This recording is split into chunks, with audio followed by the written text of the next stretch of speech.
नमस्कार, आप देख रहे हैं भारत एक्सप्रेस। मैं हूं आपके साथ रुचिका राज। आज 1 नवंबर बुधवार को करवा चौथ का व्रत पड़ रहा है। हर साल कार्तिक मास के कृष्ण पक्ष की चतुर्थी तिथि को करवा चौथ का व्रत रखा जाता है। आज के दिन सुहागिन महिलाएं निर्जला व्रत रखती हैं। वहीं शाम को चांद देखकर व्रत खोलने की भी परंपरा है। चांद को अर्घ देने के बाद ही यह व्रत पूर्ण माना जाता है। हिंदू धर्म में सुहागिन महिलाओं के लिए करवा चौथ का व्रत बेहद ही खास होता है। पति की लंबी उम्र की कामना के लिए रखे जाने वाले इस व्रत में माता पार्वती और भगवान गणेश की पूजा अर्चना करने का भी विधान है। आज करवा चौथ पर शुभ मुहूर्त क्या है?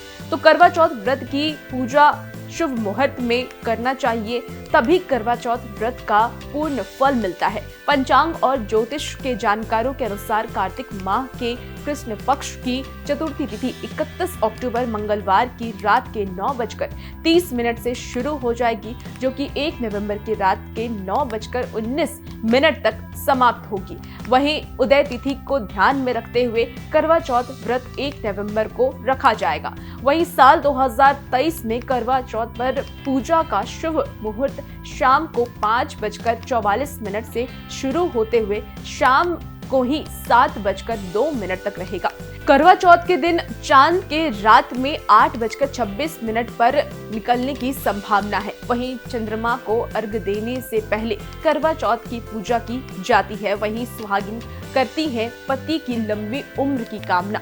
करवा चौथ के दिन महिलाएं दिन भर निराहार और निर्जला व्रत रखती हुए अपने पति की लंबी आयु और सुखी जीवन की कामना करती हैं। उपवास के दौरान महिलाएं सूर्योदय से पहले सर्गी ग्रहण करती हैं और दिन भर उपवास रखते हुए शाम के समय करवा माता की पूजा करती हैं, आरती और कथा भी सुनती हैं। इसके बाद शाम को चंद्रमा के निकलने का इंतजार करती हैं।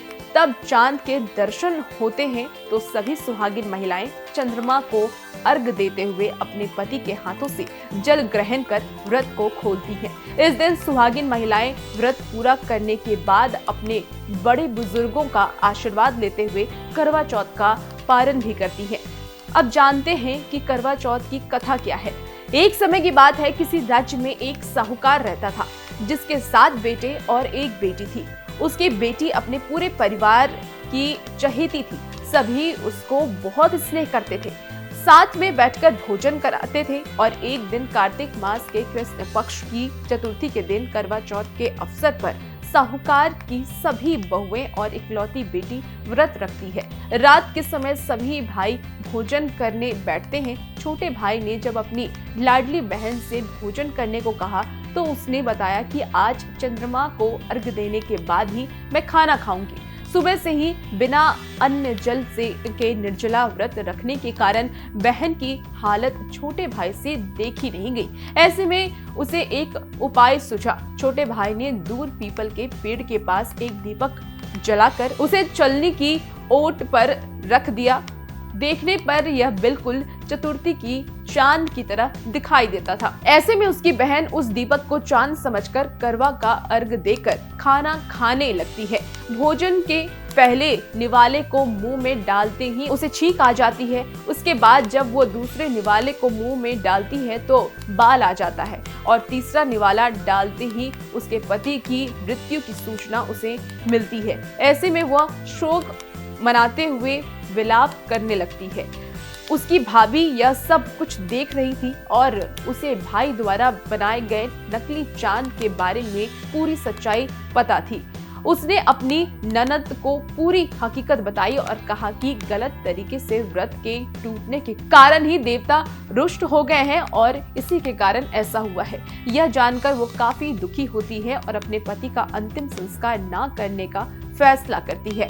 उसी क्षण अपने सात्विक के बल से पति को पुनः जीवित करने का प्रण ले लेती है। पूरे 1 साल तक वह अपने पति के शव के पास बैठकर उसकी देखभाल करती है और पति के ऊपर उगने वाली सुईनुमा घास को इकट्ठा करती रहती है। 1 साल बाद जैसे ही करवा चौथ आता है वह फिर से व्रत करती है और संध्या काल में करवा चौथ की पूजा करने वाली सुहागिन महिलाओं से निवेदन करती है कि यम सुई ले लो, पिए सुई दे दो, यानी कि अपनी तरह सुहागिन बना दो, लेकिन उसकी यह बात वहां मौजूद सुहागिन महिलाएं नहीं मानती है। किसी तरह उसकी पुकार सुनकर एक सुहागिन महिला मान जाती है और उसका व्रत पूरा हो जाता है। व्रत के पूरा होते ही उसका पति फिर से जीवित हो उठता है। और भी ऐसी खबरों के लिए आप भारत एक्सप्रेस के साथ बने रहिए। नमस्कार।